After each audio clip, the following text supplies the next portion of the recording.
সাল সেই বছরেই রাকিম আর আফসানার পরিচয়টা হয়ে গেল একেবারে অজান্তে।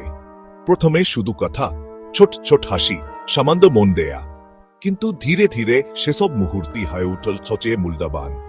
রাকিম ভালোবেসেছিল আফসানার সরল মন, আর আফসানা খুঁজে পেয়েছিল রাকিমের ভরসা আর সত্যিকারের ভালোবাসা। কখনো রাত জেগে গল্প, কখনো হাহা দেখা, আবার কখনো শুধু নির্বতাতেই বুঝে নেওয়া একে অপরকে। তাদের ভালোবাসার পথে ছিল ছাড়া বৈষ্টি, অভিমান আর দূরত্ব, কিন্তু অততের বছরটা হয়ে গেল সেই বছর। এখন তারা প্রতিদিন একে অপরকে বেছে নিয়েছিল, ভালোবাসাকে আঁকড়ে ধরে রেখেছিল। কিন্তু ভালোবাসা ধরে রাখতে পারল না তার এক বন্ধুর কারণে। তাদের গল্পটা আজও বলে, ভালোবাসা মানে শুধু শুরু নয়, বরং প্রতিদিন নতুন করে একে অপরকে খুঁজে পাওয়া।